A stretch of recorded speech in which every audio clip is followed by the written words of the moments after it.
आज मैं बिहार बोर्ड की 7वीं वर्ग के हिंदी विषय के बहुत ही चर्चित सुप्रसिद्ध एक तोता और एक राजा की कहानी सुनाने जा रहा हूँ, जिसका शीर्षक है हिमसुक। असल में हिमसुक तोता का ही नाम था। एक सुंदर रंग बिरंगा तोता जिसका नाम हिमसुक था, एक राजा के साथ राजा के दरबार में रहता था। राजा का महल एक बड़े और सुंदर बाग से घिरा हुआ था, जहाँ सुंदर तोता अपनी मीठी आवाज़ और सुंदर गीतों से सभी को दिल जीत लेता था। तोता न केवल राजा को मनोरंजक कहानियाँ सुनाता है, बल्कि उसे जीवन के महत्वपूर्ण पाठ भी सिखाता है। वो राजा को सिखाता है कि सच्ची खुशी बाहरी वस्तुओं में नहीं, बल्कि आंतरिक शांति और संतोष में होती है। हिमसुक तोता राजा को उसकी जिम्मेदारियों के प्रति भी जागरूक करता है।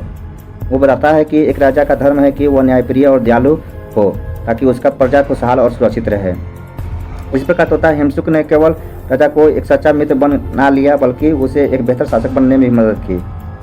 राज्य में इस प्रकार राजा एवं तोता दोनों एक साथ घूमते नजर आते। तोता राजा के शरीर पर भी बैठा नजर आता। तोता राजा की सुरक्षा में और महल के ऊपर से निगरानी भी रखता।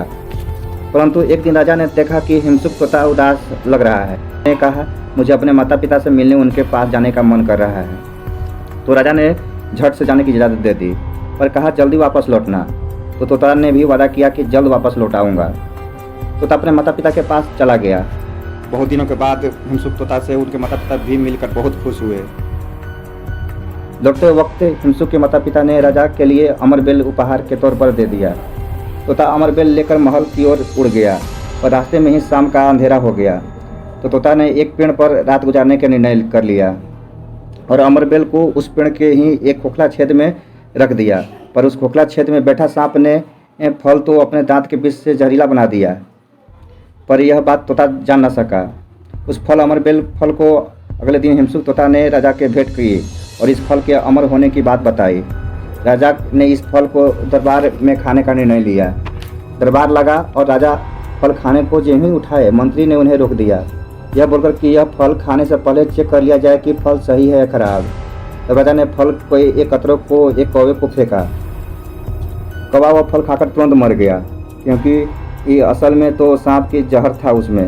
राजा गुस्सा हो गए और बिना सोचे समझे उस तोते को गला काट कर मार डाला और उसने आदेश दिया कि यह फल को मिट्टी के अंदर गाड़ दिया जाए। मिट्टी के अंदर गाड़ने के कुछ ही दिन बाद अंकुर आ गया और कुछ ही दिन में बड़ा पेड़ बन गया और उसमें बहुत सारे फल लटक गए। राजा ने आदेश दिया कि उस फल के पेड़ को घेर दो, क्योंकि वह अमरबेल नहीं जहरीला फल है। जब एक असहाय बूढ़ा और बूढ़ी अपनी जिंदगी से तंग आकर अपना जीवन त्यागने के ख्याल से चुपके से उस पेड़ के फल को रात में खाकर सो गए कि अब हम मर जाएंगे, पर ऐसा नहीं हुआ। अगले दिन वे जिंदा पाकर आश्चर्यचकित रह गए। तब हुआ जब वे और भी जवान और हट्ठे कट्ठे हो गए। यह बात पूरे राज्य में तेजी से फैल गया। तब राजा को उसे असली बात समझ में आया कि वह फल हिमसुक लाए थे, वह फल असली में अमरबेल था।